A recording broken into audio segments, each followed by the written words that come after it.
তার মানে কোরআনের ভেতরে রহমত আছে। কি আছে বলেন, জোরে বলেন। ওয়ানুনাজ্জিলু মিনাল কুরআনি মা হুয়া শিফাআ, ওয়ানুনাজ্জিলু মিনাল কুরআনি মা হুয়া শিফাআ ওয়া রাহমাতুল লিল মুমিনিন। কোরআনে কারীমের ভেতরে সব রকমের রোগের ঔষধ আছে। দেহের রোগ, রূহের রোগ, সকলের সকল রোগ, জমিনের রোগ, জমানার রোগ, জমিনের মানুষের রোগ, সমাজের রোগ, রাষ্ট্রের রোগ, যত অসুস্থতা আছে সব অসুস্থতার ঔষধ হলো কোরআন। জোরে বলেন কি, আরো জোরে বলেন। সবার সকল রোগের ঔষধ কোনটা? ওয়ানুনাজ্জিলু মিনাল কুরআনি মা হুয়া শিফাআ, ওয়ানুনাজ্জিলু মিনাল কুরআনি মা হুয়া শিফাআ ওয়া রাহমাতুল লিল মুমিনিন। মুমিনদের জন্য এর ভেতরে আছে বিশেষ রহমত। আর কোরআন ক্ষতি করে কাফেরকে, কুফুরকে, মুমিনকে উপকার করে রহমাতুল লিল মুমিনিন। ওয়ালা ইয়াজিদুল যালিমিনা ইল্লা খাসারা। তার মানে কোরআন ক্ষতি করে কাফেরের, ভীতি হলো কাফেরের, রহমত খুশখবর বরকত হলো সকল মুমিনের। কোরআন যত বেশি তিলাওয়াত হবে তত বেশি রহমত হবে। বুঝা পড়লেও রহমত হবে, না বুঝা পড়লেও রহমত হবে। কোরআন শুনলেও রহমত হয়, পড়লেও রহমত হয়।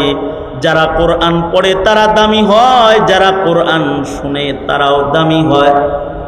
এর ভেতরে আল্লাহ তাআলা রহমত দিয়া মালামাল করে রেখেছেন। নবীজির উপরে কোরআন নাজিল, তাই নবীর দাম বেশি। সাহাবীদের ভেতরে যারা কোরআনের সাথে সম্পর্ক বেশি রেখেছে, কুদরতি ভাবে আল্লাহ তাআলা তাদের সম্মান বাড়ায়া দিচ্ছে। কোরআন বেশি পড়েছে এমন একটা কোরআন বেশি পড়নেওয়ালার মর্যাদাও কোরআনের এজাজ শুনেন। আর কোরআন শুনেছে তারও লাভ হয়েছে, তারও একটা বর্ণনা শুনেন। ইসলামের ইতিহাসে দুইজন সাহাবী একই নামের, নাম হলো ওসমান। একজন সাহাবীর নাম ওসমান ইবনে আফফান, আর একজন সাহাবীর নাম ওসমান ইবনে মাজউন। দুইজন সাহাবী, একজনের সাথে কোরআন তেলাওয়াতের সম্পর্ক, আর একজন আলোচিত কোরআন শোনার কারণে আলোচিত, একজন পড়ার কারণে বেশি আলোচিত। ওসমান ইবনে আফফান এত কোরআন পড়তেন, নবীর সাহাবী, মুসলিম জাহানের তৃতীয় খলিফা হযরত ওসমান এত কোরআন পড়তেন। কত পড়তেন এর পরিমাপটা শোনার জন্য একটি কথাই যথেষ্ট। কথাটা বইলা ফেলি আর আপনারা সুবহানাল্লাহ বলার লাগে রেডিওয়ে বয়া পড়েন। কথাটা শোনার সাথে সাথে ওনার কোরআনের তিলাওয়াতের অবস্থাটা শুধু শুনে তাআজ্জুব প্রকাশ করেন। যেমন হযরত ওসমান এত কোরআন পড়তেন যে উনি এক রাকাত নামাজের ভেতরে গোটা কোরআন শুরু থেকে শেষ পর্যন্ত প্রতিনিয়ত খতম করতেন। মানে শুরু থেকে শেষ পর্যন্ত খতম করতো কয় রাকাতে? এক রাকাতে। 2 রাকাত নামাজ পড়তো, কোরআন খতম শেষ। এত পড়তো। লাভ হয়েছে কি? মর্যাদাটা কেমন? মর্যাদা, দুনিয়ার মর্যাদার কিছু বর্ণনা শুনেন, আর ওসমানের আখিরাতের মর্যাদার 2-1টা বর্ণনা শুনেন। দুনিয়ার মর্যাদা হলো এই মুহররমুল হারামে, মুহররম মাস আজকে কয় তারিখ? 4 তারিখ না? 1 তারিখের ঘটনা, 2 তারিখের ঘটনা। হযরত ওমর শাহাদাত বরণ করলেন। এই মুহররমে হযরত ওসমান খলিফা হইলেন। কারণ হযরত ওমর জিলহজের শেষ দিকে মসজিদে নামাজ পড়াইতেছেন, ফজরের নামাজ। কোরআন পড়া অবস্থায় হযরত ওমর আক্রান্ত হইলেন নামাজে দাঁড়ানো অবস্থায়। বলা হয় হযরত ওসমান যেমন কোরআনের সাক্ষী পাবে, হযরত ওমরও শাহাদাতের বেলায় কোরআনের সাক্ষী পাবে। শহীদের শাহাদাতের সাক্ষী তরবারি, ঢাল, কাফন এগুলো মাটি, এগুলো শহীদের শাহাদাতের সাক্ষী। হযরত ওসমানের শাহাদাতের সাক্ষীও কোরআন, হযরত ওমরের শাহাদাতের সাক্ষীও কোরআন। কারণ হযরত ওমর নামাজে লম্বা করে তেলাওয়াত করতেছিলেন। ফজরের তেলাওয়াত ছোট হয় না লম্বা হয়? ফজরের তিলাওয়াত লম্বা হয়। ফজরের সাথে কোরআনের আলাদা সম্পর্ক। আকিমিস সালাতা লিদুলুকিশ শামসি ইলা গাসাকিল লাইল, আকিমিস সালাতা লিদুলুকিশ শামসি ইলা গাসাকিল লাইলি ওয়া কুরআনাল ফাজর,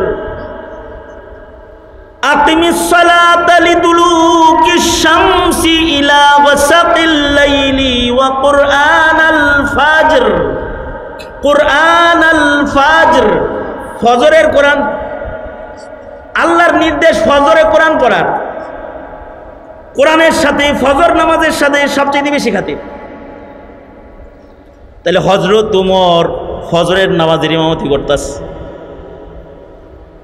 ফজরের নামাজে লম্বা করে কোরআন পড়তেছে। ওই সময় হযরত ওমরের পেটে আঘাত করেছে ইহুদি, ইহুদি গোলামের আঘাত, পেট কেটে গেছে কোরআন পড়া অবস্থায়। তাহলে ওনার পেট কাটা, যখন ছুরির আঘাত পড়ে তখন উনি পড়তেছেন কি? জোরে আওয়াজ করে বলেন, পড়তেছেন কি? তাও কোন নামাজে পড়তেছে? কোরআনওয়ালা নামাজে পড়তেছে। ওয়া কুরআনাল ফাজর, মানে এমন নামাজ যে নামাজের সাথে আল্লাহ কোরআনের সম্পর্ক কোরআনের আয়াত দিয়া জুড়া দিছে। ওই নামাজের মধ্যে হযরত ওমর কোরআন পড়তেছে, ওনার সাক্ষী। হাসরের মাঠে কোরআন দাঁড়ায় দিবে, আল্লাহ আমারে পড়া অবস্থায় ওমর শহীদ হইছে, ওমর আঘাত পাইছে, আমি ওর শাহাদাতের সাক্ষী। আর এই কোরআনওয়ালা কোরআন পড়তে পড়তে শহীদ হইলেন। ওনার পরে খলিফা বানাইলেন আর একজন কোরআনওয়ালারে। হযরত ওমর তখন অসুস্থ, খলিফা নির্বাচন করবেন। তো এক একজনের নাম কয়, এক একজনের নাম কয়। তো হযরত ওমর সভাপতি হইয়া কারে খলিফা বানানো যায় মর্যাদা বিন্যাস করতেছেন। কার দাম বেশি আলোচনায় এসেছে, আলীর দাম বেশি নাকি ওসমানের দাম বেশি? তো অনেকে কয় আলীর দাম বেশি, ফাতেমার জামাই, তাই তাকে খলিফা বানাইতে। আর একজন বলে না, হযরত ওসমানও তো জামাই, দুইজনের জামাই, হেরে খলিফা বানাইতে। হযরত উমর আমিরুল মুমিনিন বলে, তাহলে ঠিক আছে এক কাম করো, কাজ্জানা রায় করো না, তোমরা একটু ফজিলতের বর্ণনা করো, কার আফজালিয়াত এটা বর্ণনা করো। হযরত আব্দুল্লাহ ইবনে আব্বাস, হযরত আব্দুল্লাহ ইবনে ওমর, ওনারা রেওয়ায়াত করেছেন। একজনে লাফায় দাঁড়ায় উঠছে, একজনে কয় ফজিলত বন্টন করার জন্য তো আল্লাহর রসুল কিছু নিয়ম বলে গেছে, সেই নিয়মে ওসমান পিছে পড়ে যায়, আলী আগায় যায়। ওসমান পিছে পড়ে কেমনি? সাহাবীদের ভেতরে ওই সাহাবীর বেশি দাম, সাহাবীর ভেতরে 1.5 লাখ সাহাবী, সবার দাম, কিন্তু ওই সাহাবীর বেশি দাম যেই সাহাবী বদরে অংশগ্রহণ করেছে, যে সাহাবী বদরের যুদ্ধে অংশগ্রহণ করেছে। সাহাবীদের ভেতরে বদরি সাহাবীর বেশি দাম। আসহাবুল বদরিয়িন, আসমাউল বদরিয়িন এত দামি কারণ এই আসমাউল বদরিয়িনের লিস্টি করেছেন স্বয়ং মুহাম্মাদুর রাসূলুল্লাহ সাল্লাল্লাহু আলাইহি ওয়াসাল্লাম। এ কারণে প্রত্যেকটা মাদ্রাসায় বদরি কমিটি আছে, কারণ এই আসমাউল বদরিয়িনের নাম উচ্চারণ করে যদি কোনো দোয়া করা হয়, সে দোয়া মহান আল্লাহ কবুল করে কাদাম সাহাবীদের জামাতের মধ্যে একজন দাঁড়ায় বলে, এই যারা বদর যুদ্ধে অংশগ্রহণ করেছে তারা দামি, উসমান বদর যুদ্ধে অংশগ্রহণ করে নাই, কারণ উসমান বদরে হাজির ছিল না যুদ্ধের ভেতরে। সাহাবীর মর্যাদা বন্টন হয় উহুদ যুদ্ধ দিয়া, যার উহুদে কুরবানি যত বেশি তার মর্যাদা তত বেশি। যেমন হযরত আমির হামজা উহুদে কুরবানি দিছে, এ কারণে তিনি সাইয়্যিদুশ শুহাদা, শহীদদের সর্দার। তো হযরত উসমান উহুদেও ছিল না। আর বলতেছে যে শুধু এটা না, সাহাবীদের ভেতরে তার দাম বেশি, ১৬ লাখ সাহাবীর ভেতরে তার দাম বেশি যে বাইআতে রিদওয়ানে রাসূলের হাতের উপরে হাত রেখে বায়াত গ্রহণ করেছে। উসমান বাইআতে রিদওয়ানেও ছিল না। আল্লাহর রাসূলের হাতে কত সাহাবীর হাত, উসমানের হাতই নাই। তাইলে বোঝা যায় উসমানের চাইতে দামি সাহাবী আরো আছে। দলিলটা কিরম দিছে? দলিলটা সুন্দর দিছে না? হ্যাঁ, কিন্তু আব্দুল্লাহ ইবনে উমর উনি বলতেছেন, আব্দুল্লাহ ইবনে আব্বাস আরো সাহাবায়ে কেরাম যারা হাদিস রিওয়ায়াত করেছেন তারা বলছেন যে এই তুমি যে এই মর্যাদা বন্টনের কাহিনী বর্ণনা করলা, আমার কাছ থেকে কিছু ব্যাখ্যা শোনো, আসো কাছে আসো। তা আমি কি বললাম যে হযরত উসমান বদরেও ছিল না, হযরত উসমান উহুদেও ছিলেন না, হযরত উসমান বাইআতে রিদওয়ানেও নাই। খলিফা হেরে না বানায় আর কাউরে বানাইলেই হয়। সাহাবী বলে, কিরে তুই কি ব্যাখ্যা দিলি এটা, কাছে আয়। শোন, কিছু মানুষ না থেকেও থেকে যাওয়া মানুষের খাতায় তাদের নাম রয়ে যায়, কত দামি হইলে অনুপস্থিত থেকেও উপস্থিত হিসেবে গণনা হয়ে যায়। জানো উসমান বদরে যায় নাই কেন? বদরে উসমান যায় নাই তা না, বদরে উসমানও চলে গেছে। ইসলামের পয়লা যুদ্ধ, তিনি যুদ্ধে যাবে, নবীর কন্যা অসুস্থ, আল্লাহর রাসূল উসমানকে বললেন, উসমান তুমি যদি আমার মেয়ের সেবা করতে এই মুহূর্তে মরণাপন্ন অবস্থায় পাশে না থাকো, বাপ হিসেবে মেয়ের পাশে থাকা আমার দায়িত্ব হয়ে যাবে, তাহলে আমি বদরে যেতে পারবো না। সুতরাং তোমার যাওয়া লাগবে না, তোমাকে আসহাবুল বদরিয়িন হিসেবে গণনা করে নিব আমি। তুমি আমার কারণে মেয়ের কাছে থাকো, তুমি যুদ্ধে আসো। রুখসতটা দিছেন কে? কে দিছেন রুখসত? নবী কি নিজের ইচ্ছায় কিছু বলে? তার মানে এ রুখসতটা কার? জোরে আওয়াজ করে বলেন কার? এই কারণেই আল্লাহর রাসূল বদরের শরীক সাহাবী, প্রথম যুদ্ধের সাহাবীদের লিস্টি যখন রাসূল করেছেন, নিজের হাতে নবীজি উসমানের নাম আসহাবুল বদরিয়িনের ভেতরে বন্টন লিখে দিয়েছেন। শুধুই মাত্র নাম লেখেন নাই, যুদ্ধে গনিমতের মাল যোদ্ধা যারা তাদের মধ্যে বন্টন হয়। হযরত উসমান যুদ্ধ করেন নাই, কিন্তু গনিমতের মালের ভাগ রাসূল ওনাকে দিছেন। সুবহানাল্লাহ, আর আস্তে করে বলেন সুবহানাল্লাহ। তাইলে বলেন তো হযরত উসমানের দাম কি যুদ্ধে যায়া বেশি না না যায়াও বেশি? যুদ্ধে যায়া বেশি না না যায়াও বেশি? হ্যাঁ, হযরত উসমানের দাম না যায়াও বেশি। হযরত উসমান উহুদে যান নাই, উহুদে অনেকেই যায় নাই। যারা গেছে তারাও নবীর কথা অমান্য করার কারণে খাতাআন যুদ্ধে ক্ষতি হইছে। তাহলে হযরত উসমান যারা যুদ্ধে গিয়ে ভুল করেছে, গিয়ে রাসূলের কথা মানে নাই, তাদের ভুল হয়েছে না? যারা গিয়ে ভুল করেছে, যারা যেতে পারে নাই, সকলকে আল্লাহ তাআলা কোরআনে কারীমের আয়াতের মাধ্যমে ক্ষমা করে দিছে। সুতরাং মর্যাদা বন্টনের সময় উহুদ যুদ্ধের শিরকাত এইটাকে আলোচনায় আনারই কোনো সুযোগ নাই। 3 নাম্বার, বাইআতে রিদওয়ানেও তিনি ছিলেন না। বাইআতে রিদওয়ানটা হয়েছিলই তো উসমানের জন্য। তাহার কাম কি? আল্লাহর রাসূল উমরা করতে যাইবেন, কাফেররা বাধা দিল, নবীজিকে যেতে দিবে না। নবীজি সুলাহের জন্য কাকে পাঠাইবেন? মশওয়ারা করে উসমানকে পাঠাইলেন, কারণ উসমান সবার প্রিয়, শুধু মুসলমানের প্রিয় না, সে কাফেরের কাছেও প্রিয়, কাফেরদের কাছেও সম্মানী। কারণ উসমানের ইহসান ভোগ করে নাই এমন কেউ আরবের মাটির উপরে নাই, সবাই তারা আদর করে। সুতরাং উসমানকে পাঠাইয়া দেওয়া হোক। নরম মেজাজের মানুষ, কাফেরদের সাথে কথা কয়ে চলে আইব। কিন্তু হযরত উসমান উনি মক্কায় গেছেন, রাসূলকে হুদায়বিয়াতে রেখে উনি চলে গেলেন। কিন্তু উনি যায়া মানুষের বাড়িতে দাওয়াত খাইতে খাইতে মানুষের সামাল দিতে দিতে দেরি হয়ে গেল। কাফেররা ওনার সাথে আবেদন করলো, উসমান তোমারে আমরা খুব মহব্বত করি, তুমি উমরা করতে আয়া পড়ছো, যেহেতু কথা কইতে উমরা করে তুমি যাওগা।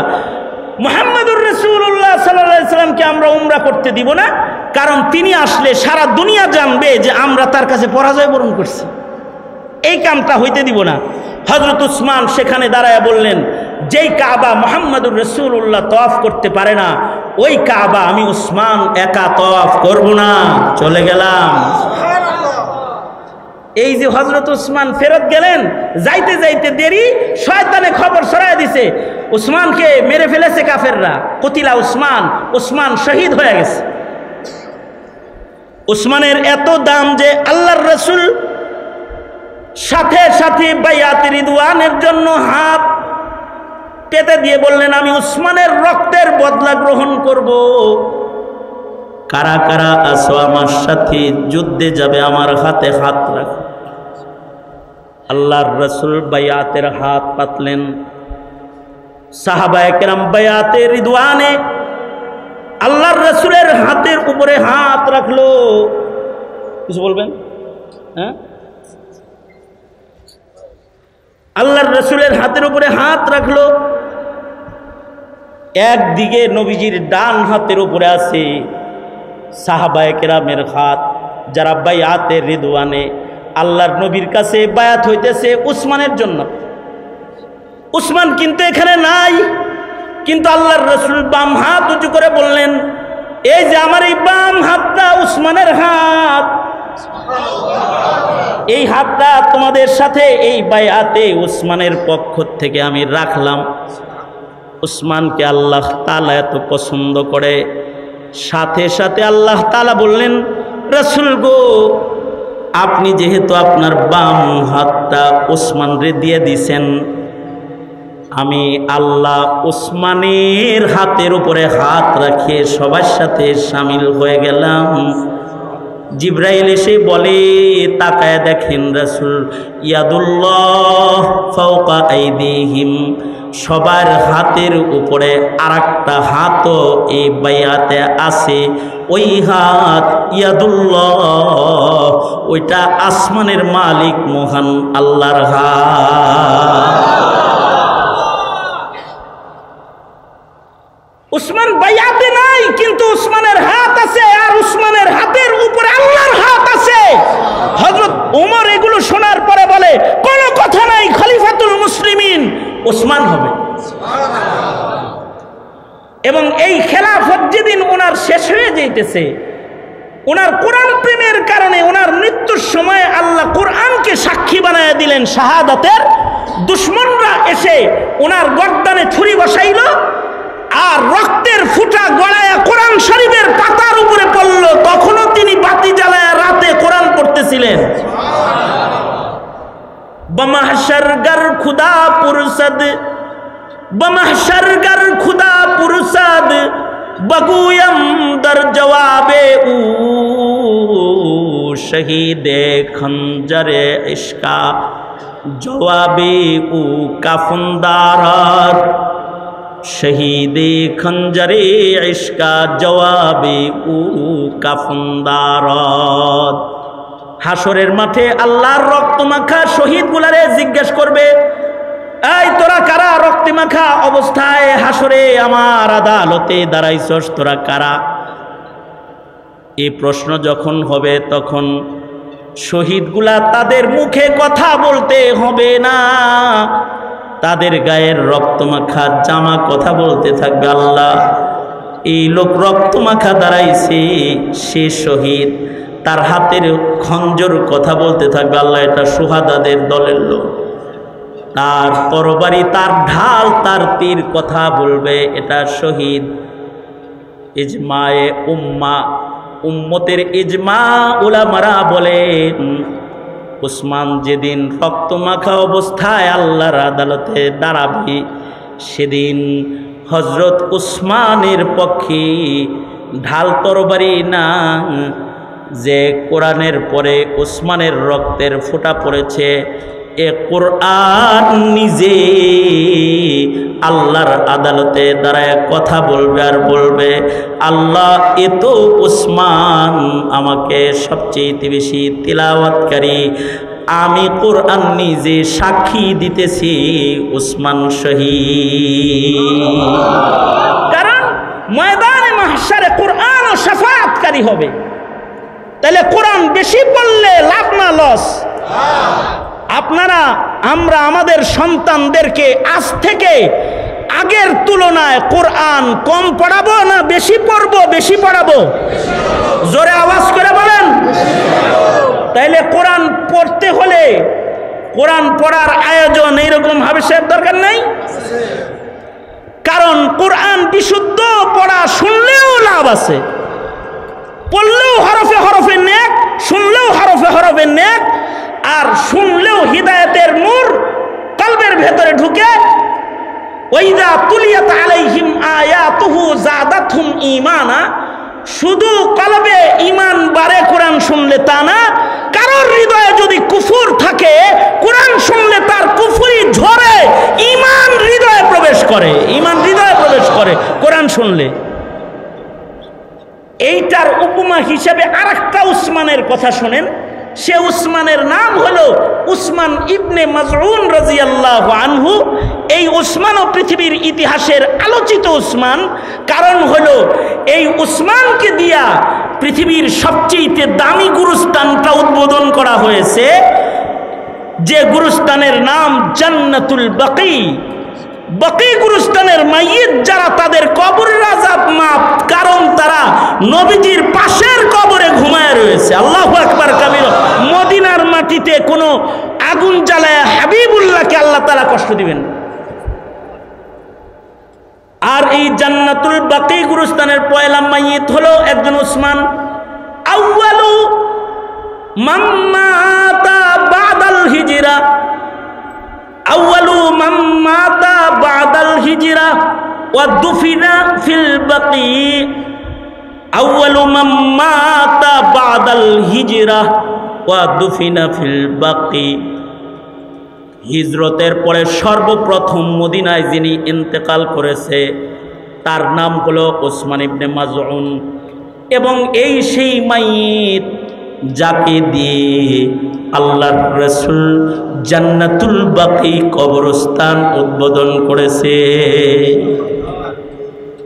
ইনি হলো কোরআন শুনেই উপকার পায়া মুসলমান হয়ে গেছে। আল্লাহর রাসূল একদিন বসে রয়েছে, আর উনিও নবীজির সামনে বসা আছে। এই সময় নবীজির উপরে কোরআন নাজিল হলো। নবীজির কপাল ঘেমে গেল। উসমান ইবনে মাজউন বলে, রাসূল আপনি ঘামতেছেন কেন? কিছু নাজিল হলো নি? কয়, কেবল একটা দামি আয়াত নাজিল হলো। উনি তখনও কাফের, ঈমান আনেন নাই তখনও। উনি বলতেছে, আল্লাহর নবী আমার সামনে নাজিল হইছে, আমি আগে শুনবো, আমারে শোনান কি নাজিল হইছে। আল্লাহর রাসূল তিলাওয়াত করে শোনায়া দিলেন, এই আয়াত নাজিল হইছে। আয়াত শোনার সাথে সাথে ওনার উপকার হলো, যে আয়াত শুনেই উনি হাত বাড়ায়া দিয়া বললেন, নিঃসন্দেহে আপনি আল্লাহর পয়গম্বর, আমাকে এখন কালেমা পড়ায়া মুসলমান বানায়া দেন। তাইলে কোরআন পড়লেও লাভ, কোরআন। এ কারণে আল্লাহ পাক বলেন, উতলু মা উহিয়া ইলাইকা মিনাল কিতাব, উতলু মা উহিয়া ইলাইকা মিনাল কিতাব উতলু মা উহিয়া ইলাইকা মিনাল কিতাবি ওয়া আকিমিস সালাহ। আল্লাহ পাকের 3 নির্দেশের 1 নম্বর নির্দেশ কোরআন পড়েন। এখনো যারা কোরআন শরীফ পড়া শিখেন নাই তারা শর্মিন্দা হন। কোরআন পড়া শিখবেন, কোরআন পড়বেন, ঘরের ভেতরে কোরআনে পড়াইবেন। পড়লেও লাভ, ঘরে একজনে পড়বে, সবার উপকার হবে যাদের কানে আওয়াজ যাবে। কারণ কোরআন শুনলেও ঈমান বেড়ে যাবে। এ কারণে ওয়াজ মাহফিলে কোরআন শুনে তো ঈমান বেড়ে যায়। বসে বসে কাঁদে আর তওবা করে, আল্লাহ আর গুনাহ করুন না। কারণ কোরআন শুই না, ঈমান বেড়ে গেছে। তাইলে আমাদেরও 1 নম্বর কাজ, আমরা কোরআন পড়বো ইনশাআল্লাহ। বলেন শুধু পড়বো না, পড়াবো। 2 নম্বর লাভ কি হবে? দুনিয়ারও লাভ হবে, আখিরাতেরও লাভ হবে। দুনিয়ার জীবনেও সম্মান পাওয়া যাবে, আখিরাতেও শাফাত পাওয়া যাবে, সম্মান পাওয়া যাবে। আর দুনিয়ার জীবনেও সম্মানী হওয়া যাবে, যেমন উসমান ইবনে আফফান সম্মানী হয়েছে। 2 নাম্বার, একই বিষয়ে বেশি কথা বলার দরকার নাই। 2 নাম্বার আকিমিস সালাহ, আল্লাহর নির্দেশ নামাজ কায়েম করুন। নামাজ কায়েম কাকে বলা হয়? সংক্ষেপ কথা, নামাজ কায়েম বলা হয় নামাজকে শুদ্ধ করে পড়ো। এই মিয়া 40 বছর ধরে নামাজ পড়েন, এখনো পর্যন্ত নামাজের মাসআলা জানেন না, শিখতে পারেন নাই। এমন খেলনা নামাজ আপনাকে কে পড়তে বলেছে? এ নামাজ তো আপনার চেহারায় ছুঁড়ে মারা হবে, ফেঁকে মারা হবে। 2 রাকাত নামাজ শিখা তারপরে পড়েন না। ইমাম সাহেব ছুটিতে গেলে আর মসজিদে আহেন না, যে ধাক্কায় যদি আবার আমার ইমামতিতে দেয়। এইরকম নামাজ না, মাসাইল সহ নামাজ। মাসাইল শিখে নামাজ পড়া মানে নামাজ কায়েম করা। অক্ত নামাজের ওয়াক্তের নামাজ ওয়াক্তে আদায় করা, ফরজের ওয়াক্তে ফরজ আদায় করা, সুন্নতের ওয়াক্তে সুন্নত আদায় করা, ওয়াজিবের ওয়াক্তে ওয়াজিব আদায় করা। কেউ যদি ওয়াজিব এশার আজানের আগেই, আজানের পরেই যদি পড়ে আলায়, যে এশার নামাজ পড়ে নাই কিন্তু এখনো মসজিদে যে আগে আসি, বেতের আগে পড়ে আলাই, ভাই মিয়া বেতের রক্ত আইছে। ওয়াজিবের ওয়াক্তে ওয়াজিব আদায় করা। কেউ যদি ইমাম সাহেব কেবল নামাজে দাঁড়াইছে, আল্লাহু আকবার, হে মসজিদে ঢুকছে, হে কয় 2 সুন্নতটা পড়েই লই, নয় 2 রাকাত জামাতে পড়মনি, জোহরের সুন্নত পড়বার লেগে হে দাঁড়াইছে। যখন ইমাম মুসল্লায় নামাজে, ফরজ নামাজে দাঁড়িয়ে যায়, সুন্নতের ওয়াক্ত তখন ক্যান্সেল হয়ে যায়। এমনকি ইমাম যখন মিম্বরে বসে যায়, তখন সকল নামাজ ক্যান্সেল হয়ে যায়। বুজুর্গ খতিব সাহেব খুতবা দিতেছে, আর এ মসজিদে আইয়া দুখুলুল মসজিদ পড়ছে, দুখুলুল মসজিদ পড়া শুরু করছে। নামাজের মাসালা শিখে নামাজ পড়তে পারিস না? খুতবা চলে তখন তুই দুখুলুল মসজিদ পড়িস? মাসালা শিখা নামাজ পড়বি। আন্দাজে মান্দাজে নামাজ পড়লে নামাজ কায়েম করা হয় না। ফজরের নামাজ আদায় করেছে, হ্যাঁ, একটা সুন্নত ইমাম দাঁড়ানো অবস্থায় আদায় করার মৌকা আছে, যদি জামাত ছুটে না যাওয়ার ভয় থাকে। সেই নামাজটা হলো ফজরের নামাজ। অর্থাৎ ফজরের নামাজে যেহেতু কোরআন আল ফাজর, লম্বা কোরআন পড়া হবে, কেউ পড়ে আসছে, আয়া দেখে ইমাম সাহেব নামাজে দাঁড়ায় গেছে, আল্লাহু আকবার, তখন কি করবে? তখন যদি তার ইমামের খাসিলত হয় লম্বা লম্বা কেরাত পড়া, আর সে জানে যে আমি 2 রাকাত পইরাও কমাস কম দ্বিতীয় নামাজে দ্বিতীয় রাকাতের রুকু ধরতে পারবো, এরকম ইয়াকিন যদি কারোর হয়, তাইলে সে সুন্নত আদায় করে দ্বিতীয় রাকাতে শামিল হবে। কারণ কি? কারণ হলো ফজরের সুন্নতটা শুধু সুন্নত না, কোন কোন বর্ণনায় ফজরের সুন্নতে মুআক্কাদাকে ওয়াজিব নামাজ হিসেবে আল্লাহর রাসূল বর্ণনা করেছেন। ফজরের 2 রাকাত সুন্নতিগুলো শুধু সুন্নত না, এটা ওয়াজিব। এই কারণে ফজরের জামাত শুরু হয়ে গেলে সুন্নতটা পড়ার অনুমতি আছে। তাও কখন অনুমতি আছে যে জামাত ছুটে না যাওয়ার নিশ্চয়তা যদি থাকে তাইলে?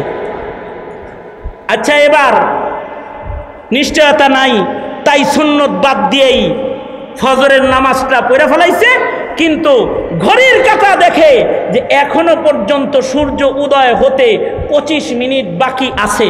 তখন মুসল্লি কি করবে? তখন এই ফাঁকা টাইমে আল্লাহর নাম নিয়া কাজা সুন্নতটা আদায় করে ফেলাবে।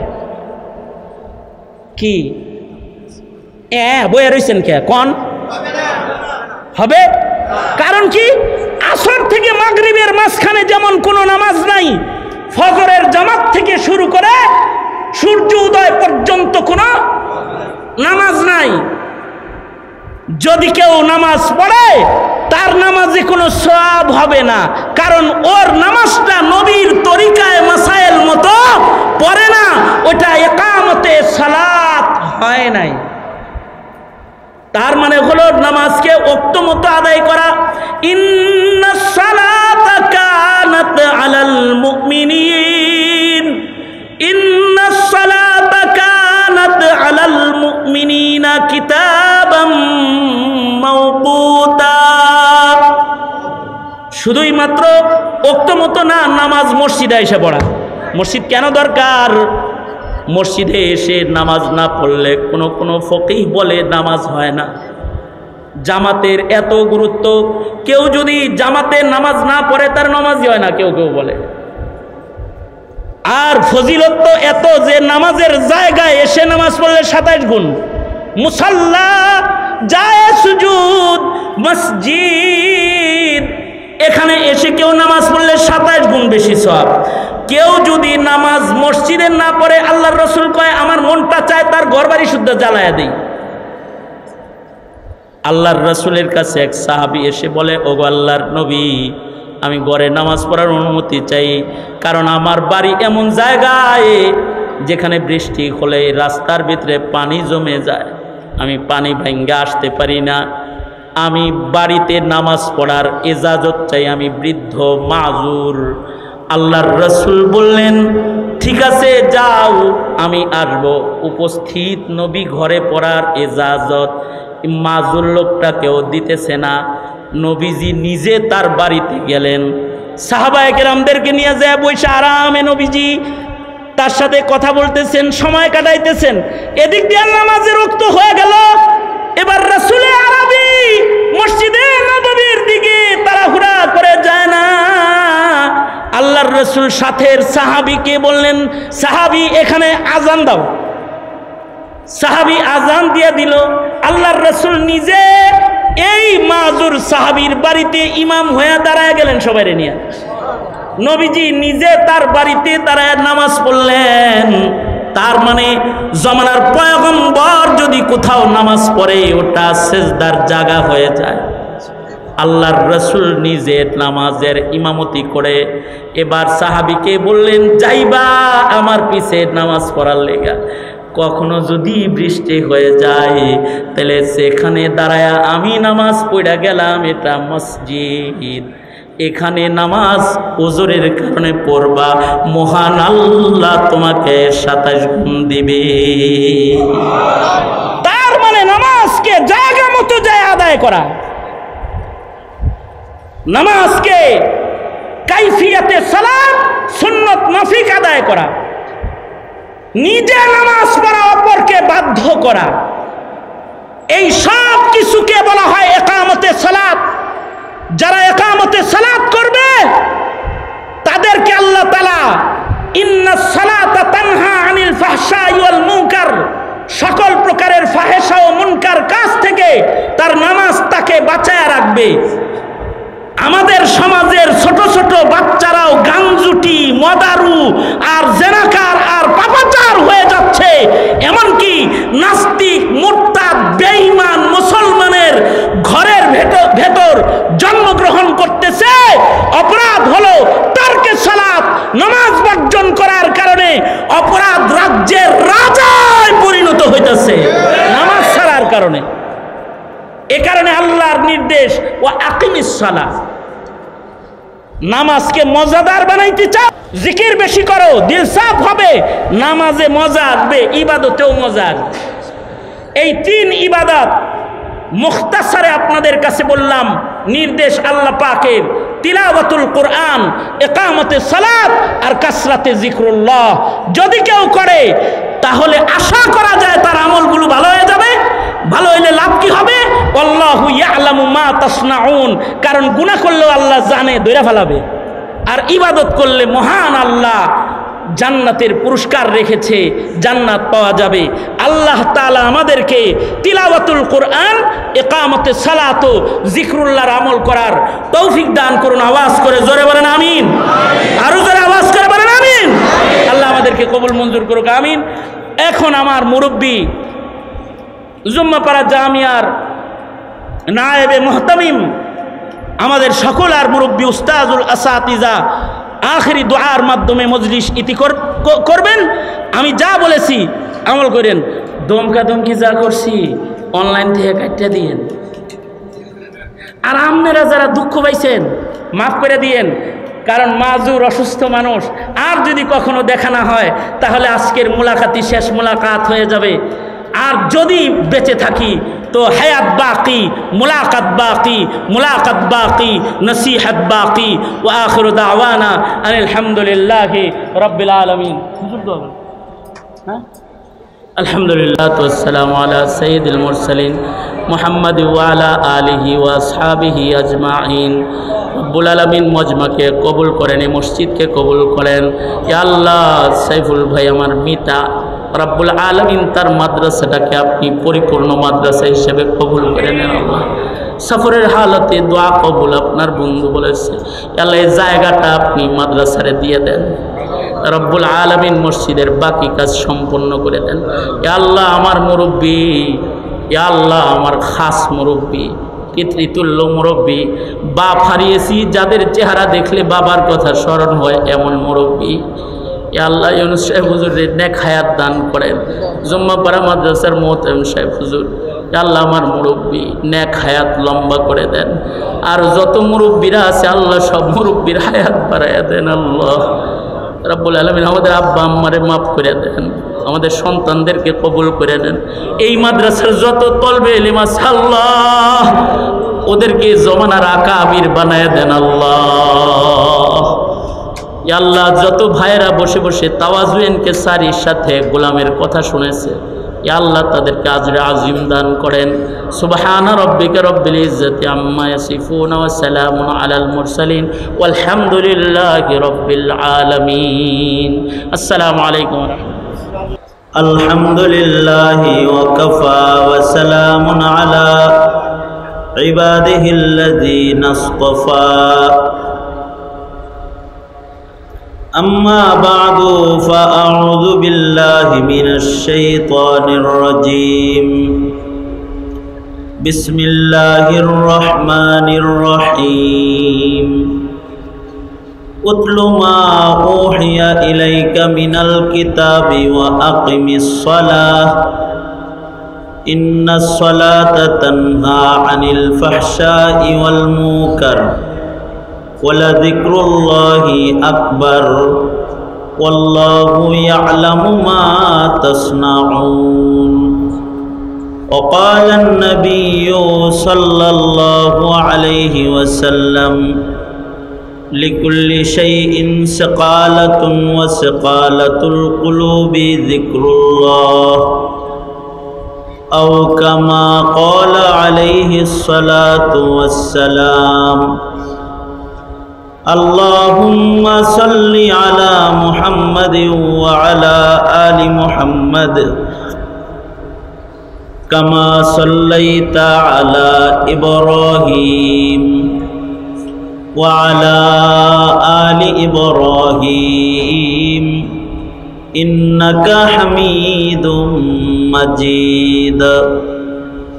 اللهم بارك على محمد وعلى آل محمد كما باركت على إبراهيم وعلى آل إبراهيم ইন্নাকা হামিদুম মাজিদ।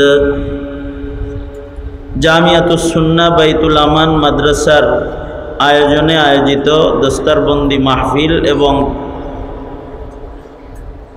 ছাত্রদের পাগড়ি প্রদানের দোয়া এবং নতুন মসজিদ যেটা 6 তলা ভবন, এই ভবনের ভেতরে আপনাদেরকে বরকতের জন্য দাওয়াত করে আনা, আপনাদের খেয়াল যেন মসজিদের দিকে পড়ে, পাশাপাশি পাশেই জায়গা, এই জায়গাটাও যেন মাদ্রাসার হয়ে যায়, এর জন্য দোয়া।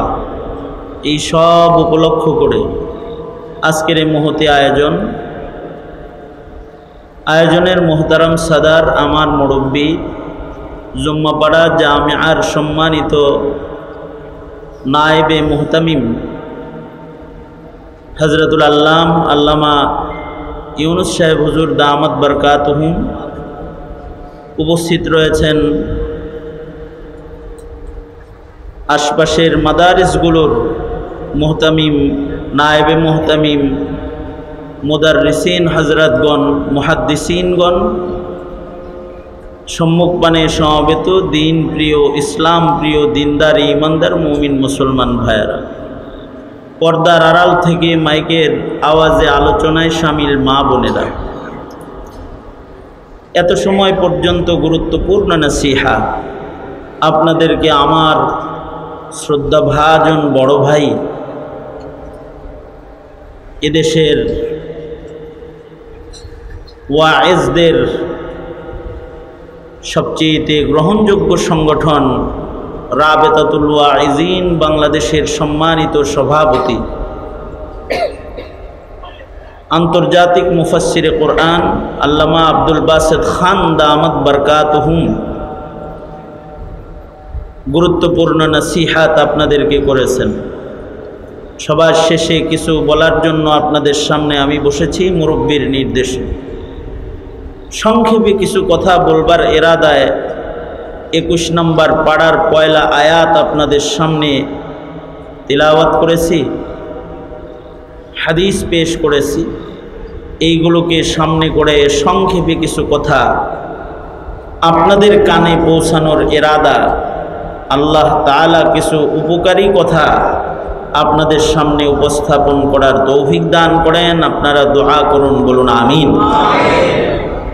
মুহররমুল হারাম, করণীয় শিক্ষা, এর উপরে বিস্তারিত কথা যেটা জরুরত ছিল ভাইজান বলে ফেলেছেন। আমি আপনাদের সামনে আয়াত করেছি আল্লাহ পাকের 3টা নির্দেশ, যা নবীজিকেই নিজের মধ্যে আল্লাহ তাআলা বাস্তবায়ন করে উম্মতের ভেতরে আল্লাহ তাআলার নির্দেশ বাস্তবায়ন করার নির্দেশ আল্লাহ তাআলা দান করেছেন তার হাবিবের মাধ্যমে, যার ভেতরে 3টা ইবাদতের নির্দেশ আছে গোটা দুনিয়ার সকল মুসলমানদের জন্য। এমনকি মুহাম্মাদুর রাসূলুল্লাহ সাল্লাল্লাহু আলাইহি ওয়াসাল্লামের জন্য এই 3 আমলের নির্দেশ। আল্লাহ নিজে বলছেন, বন্ধু, আপনার উপরে অবতীর্ণ কিতাব কোরআনকে আপনি তেলাওয়াত করুন। এটা 1 নম্বর নির্দেশ। উতলু মা উহিয়া ইলাইকা মিনাল কিতাব, আপনার উপরে অবতীর্ণ গ্রন্থ কিতাব কোরআন থেকে যা আপনার উপরে নাজিল হয় এগুলোকে আপনি বেশি বেশি তেলাওয়াত করেন, এগুলো তেলাওয়াত করুন। এটা 1 নম্বর নির্দেশ। এই আমার দিকে তাকাও, ভালো করে বসো, সোজা হয়ে বসো, দুনো হাত উপরে তোলেন, সোজা করেন, নাড়াচাড়া দেন, জবান খুলে আওয়াজ করে বলেন সুবহানাল্লাহ। আরো আওয়াজ জমা রাখছেন? জমা রাখেন নাই? জমা থাকলে সেগুলো ছেড়ে দেন, জোরে বলেন সুবহানাল্লাহ, আলহামদুলিল্লাহ, লা ইলাহা ইল্লাল্লাহ, আল্লাহু আকবার। বাম হাত নামান, আবার উড়ান, নাড়াচাড়া দেন, দোনো হাত নামান, এক হাত উঠান। মানে আপনারা কথা শুনেন কিনা এটা চেক করতেছি। নামান, আবার না উঠান তো, আবার নাড়াচাড়া দেন তো, আবার নামান। এই আমার সাথে ছিলেন না এতক্ষণ? আমি যা বলছি করছেন না? এদিকে খেয়াল ছিল না? এই মোবাইল টিপা টিপি আবি যাবি আলাপ সালাপ বাদ দিয়া কয়েক মিনিট কথা শোনেন, ঠিক না? সেই ঢাকার থেকে সফর করে আসছি, যদি দুই কথা আপনাদেরকে বলতে না পারি আর আপনারা না শোনেন তাইলে দিলে দুঃখ লাগবো না? গরম বেশি, এমনি গরমের দিনে খালি পাশে কেউ বসলে হেরে ধাক্কা দিতে মনে চায়, ঠিক না? শরীরের একটা গরম আছে। আর শীতের দিনে কেউ কাছে এলে খালি টানতে মনে চায়, একটু ঘেঁষা হয় যেন ওম ওম লাগে। বসে থাকা কঠিন। তবে যেমন কোরবানি তেমনি আল্লাহ পাকের মেহেরবানি, কষ্ট বেশি হবে সওয়াব বেশি পাইবেন। অন্য সময়ের তুলনায় মাহফিলে কষ্ট যেমন বেশি, সওয়াবও তেমন। আর একটা বিষয় হইল, এমন এক জায়গায় বসে আপনারা বয়ান শুনতেছেন আজকে, এই জায়গায় নামাজ পড়লে কয় গুণ বেশি সওয়াব হয়? হ্যাঁ চায়া রয়েছেন কে? কত গুণ হয়? হ্যাঁ, কমপক্ষে 27 গুণ সওয়াব বেশি হয়, তাই না? একই নামাজ এই জায়গার বাইরে পড়লে 1 গুণ মাত্র।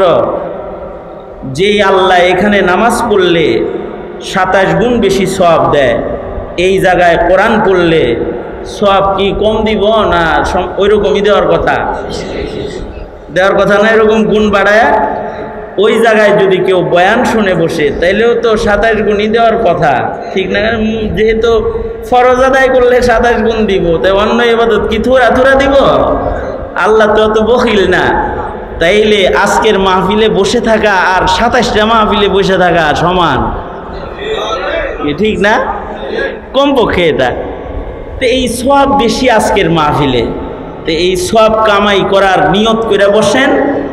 নিয়াতুল মুমিন খায়রুম মিন আমালিহি, হাদিসে আছে মুসলমানের নিয়তটা তার আমলের চাইতে বেশি ভালো। কারণ নিয়ত ভালো হইলে আমল ভালো, নিয়ত খারাপ হইলে আমল খারাপ। সুতরাং নিয়ত করবেন। কথাই কি নিয়ত করবি তুই? আর একদিকে চাই রইছিস কে? মানে নিয়ত করবেন 27 মাহফিলের সওয়াব পাওয়ার, তাইলে ভালো হয়ে গেল না? আরেকটা শোনেন, মুহাররমুল হারামে কেউ যদি রোজা রাখে কমপক্ষে 30 রোজার সওয়াব হয় এক এক রোজায়। কারণ মুহাররমের রোজা আফজালুস সিয়াম বা'দা রমাদান, রমাদানের পরে সবচেয়ে গুরুত্বপূর্ণ রোজা হইল মুহাররমের রোজা। এক রোজায় 1 বছরের গুনাহ মাফ হয়ে যায়। আচ্ছা, এক রোজার যদি এত ফজিলত হয়, তাইলে এই মাসে নমাজের ফজিলত নাই? এই মাসে জিকিরের ফজিলত নাই? এই মাসে ওয়াজের ফজিলত নাই? তাইলে মাকানও দামি, জমানাও দামি, আর লোক হিসাবে আপনারাও দামি। কারণ হাজারো মানুষ থেকে বাছাই করে আল্লাহ তাআলা আপনাদেরকে এখানে বসাইছেন। সুতরাং মজলিসটা কি অনেক গুরুত্বপূর্ণ নাকি অল্প গুরুত্বপূর্ণ? অনেক গুরুত্বপূর্ণ না? সুতরাং খেয়ালটা হইল জরুরি। তোমরা যারা রাস্তায় ওখানে কথা বলতেছ, এই যে ডান পাশে তোমরা যারা কথা বলো, যারা ছাত্র তলবে ইলম যারা কথা বলো, তোমাদের প্রতি আমাদের নজর আছে। কথা কইও না, কথা শুনলে শোনো, না শুনলে বাদ যাও, আলাপ সোজা। কিন্তু তুমি ডিস্টার্বের কারণ হইও না, তাইলে তুমি ক্ষতিগ্রস্ত হইলা, সওয়াবও পাইলা না, নিজে ক্ষতিগ্রস্ত হইলা, তাইলে লস হয়ে গেল না? এমনি ক্ষতি হইতে হইতে আমাদের 12টা বাজছে। হাসিনা যে ক্ষতি করে গেছে এগুলো পুষাইতে পারতাছি না আমরা, ঠিক না? সুতরাং তুমি আর কোনো ক্ষতির কারণ হইও না। যে ক্ষতি করে তার ভবিষ্যৎ ভালো হয় না, যেমন শেখ হাসিনা, ঠিক না? হ্যাঁ, তো যাই হোক, তো এই কথা ভূমিকা এই পর্যন্তই শেষ। এরপরে আমি আর আপনাদেরকে বলবো না যে খেয়াল করে কথা শোনেন। এরপরে যদি না শোনেন খালি বলবো আখিরু দাওয়ানা আলহামদুলিল্লাহি রাব্বিল আলামিন। ঠিক আছে, তাহলে আমি আলোচনা শুরু করতে পারি এখন? আপনাদের অনুমতি নিয়ে শুরু করতেছি, কিন্তু শুরু স্টার্ট। হ্যাঁ স্টার্ট। তাহলে শোনেন, কয়টা নির্দেশ আল্লাহ পাকের? কয়টা নির্দেশ জোরে বলেন? তিলাওয়াতকৃত আয়াতে রবের নির্দেশ তার বন্ধুর প্রতি কয়টা? এই নির্দেশটা কি শুধু বন্ধুর উপরেও না বন্ধুর উম্মতের উপরেও? বন্ধুর উম্মতের উপরেও। বন্ধুর উপরেই যদি হয় তাহলে বন্ধুর উম্মতের উপরে হবে না? এক নাম্বার নির্দেশ কি? এক নাম্বার নির্দেশ হলো কোরআন পড়ুন। কোরআন পড়া নির্দেশ কার? আরো জোরে আওয়াজ করে বলেন, নির্দেশ কার? কোরআন পড়া নির্দেশ কার? কোরআন পড়াই কি শুধু আল্লাহর নির্দেশ না শোনাও আল্লাহর নির্দেশ? পড়াও যেমন আল্লাহর নির্দেশ, কোরআন শোনাও আল্লাহর নির্দেশ। কোন জায়গা থেকে পড়বো? যেন থেকে সোজা লাগে হেন থেকে পড়বো।